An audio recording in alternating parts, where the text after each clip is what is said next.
En Cuba creo que todavía la gran pregunta sobre el individuo pesa mucho en el repaso de la historia. Hemos vivido una historia que en los últimos 60 años se ha contado en trazos generales, en términos de grandes manifestaciones apoyando una idea, y poco a poco, a partir de la década del 80 y sobre todo a partir de la crisis de los 90, la particularidad del individuo ha hecho que volvamos a pensar la nación de otra manera, y eso a veces ha creado muchas fricciones con el modo en que el aparato político sigue pensando la idea de la nación. La emergencia del movimiento LGBT a finales del siglo XX, o sea, en la última década del siglo XX en Cuba y en el XXI, implica una cierta ventaja con respecto a los otros movimientos. No ha sido asimilado o cooptado por el Estado.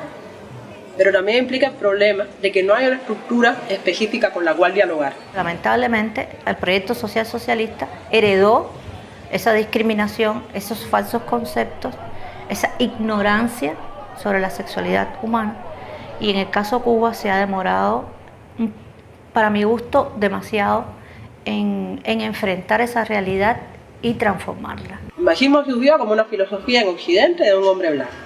No reconoce la diversidad de las sexualidades y de las identidades que las personas cargan como parte de su cultura. No todo es la lucha de clases. Cada clase social está atravesada por un montón de identidades culturales y sexuales y laborales y artísticas. Reconocer eso es lo que permite que las políticas para emancipar a las personas atiendan verdaderamente a las personas y no a los ideales estadísticos de las personas, que es donde ha fallado hasta ahora el socialismo.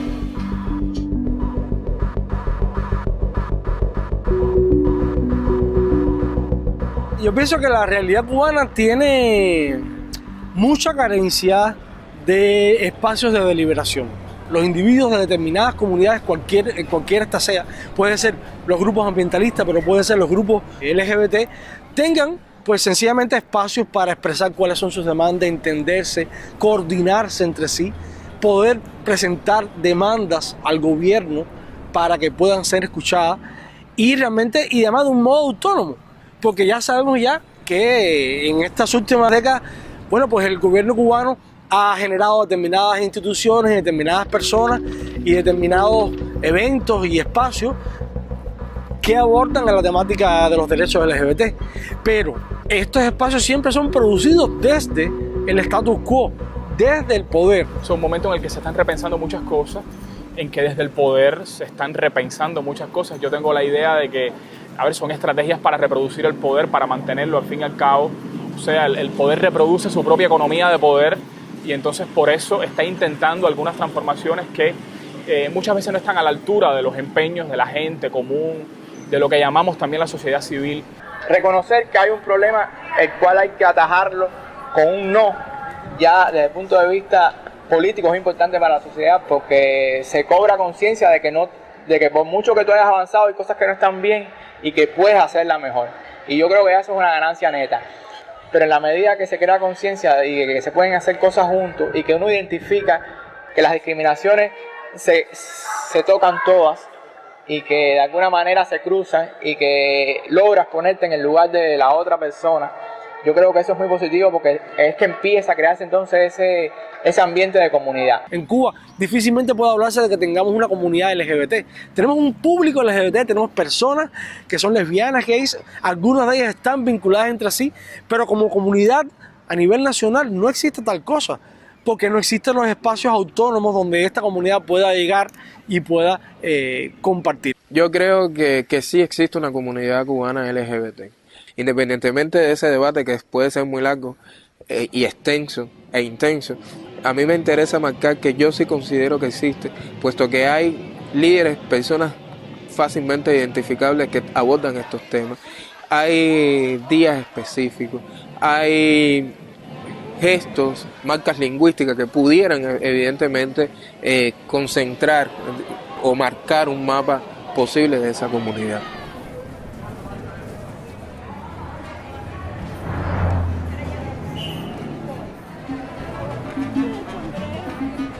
Ahora mismo si vas a las calles habaneras o a las calles de Cuba, verás que aunque hay mucho contacto social, hay mucho diálogo en la calle, faltan determinados espacios de socialización donde ser reconocido de una manera no implique de inmediato un estigma o un tabú. Siempre puede ser complicado pensar por qué, por ejemplo, la institución que rige los tratamientos con personas de la comunidad LGBT en términos públicos, que es el Centro Nacional de Educación Sexual, puede estar no dirigida por una persona que no forma parte de esa comunidad.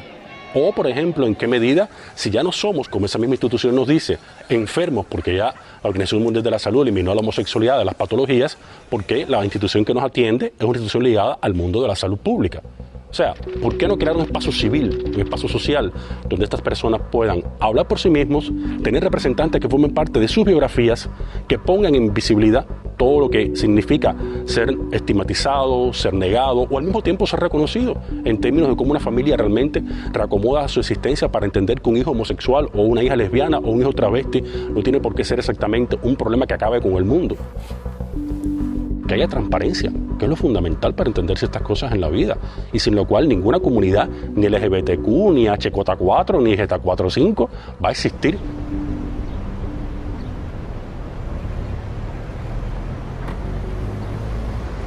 Los procesos sexistas pueden reproducirse con facilidad.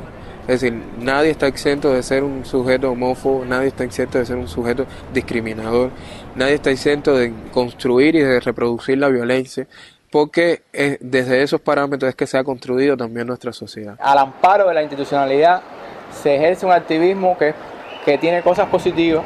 Al tener ese amparo o esa protección o ese respaldo institucional, te permite interlocutores y decisores con los que tú puedes interactuar con más facilidad que un activismo más pequeño, más humilde, de un radio de acción más reducido.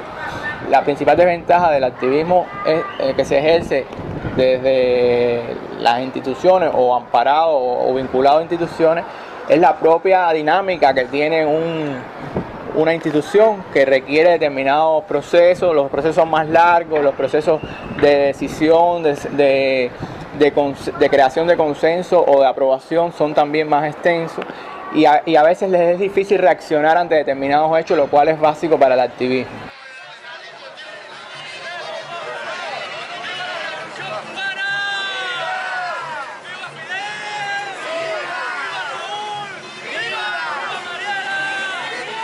Tan interesante el movimiento que ha llegado a abarcar distintos espacios del espectro político. Hay gente que se siente más identificada con un programa político, otras pues están en las antípodas, y está la oficialidad por otro lado.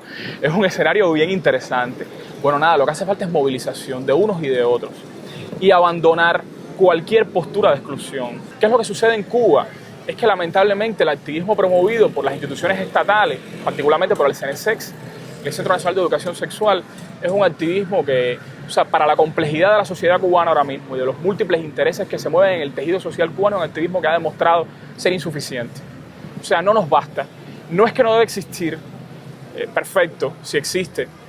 Si hay una institución, aunque adscrita a un ministerio, que está dispuesta a promover derechos y a educar, en fin, a empoderar a la gente hasta donde puede hacerlo, perfecto. El problema es que no puede ser un criterio que excluya la posibilidad de otros activismos que sí hayan nacido o estén naciendo genuinamente de la sociedad civil. Socialismo sí, homofobia no. Yo soy fiel, yo soy fiel, yo soy fiel, yo soy fiel. Justamente la marcha contra la homofobia es el lugar para denunciar los actos homofóbicos. Y Yasmín y yo sacamos un cartel en el que denunciábamos la represión policial en algunos sitios de encuentros gay que ocurría justamente durante la jornada contra la homofobia. Y fuimos reprimidos por la policía civil que había en la marcha. O sea que me gusta mucho el activismo en la calle, pero realmente es muy difícil. Es muy difícil porque hay una voluntad, hay un modo de entender la participación ciudadana que pasa siempre por las instituciones. Entonces ya deja de ser activismo. Quizás podamos llamarla participación ciudadana, pero no es activismo. Es decir, cuando yo tengo que decir con antelación a determinada institución qué cosas voy a hablar, qué cosas voy a decir, contar con la aprobación entonces de esa institución para poder entonces expresarlo, ya ahí hay un sesgo importante, hay una pérdida de credibilidad, hay una pérdida de espontaneidad, de sinceridad de lo que se está diciendo, porque además es la única manera de poder construir esa comunidad LGBT que no tenemos pero que sí necesitamos. Sucede como en otros ámbitos de la vida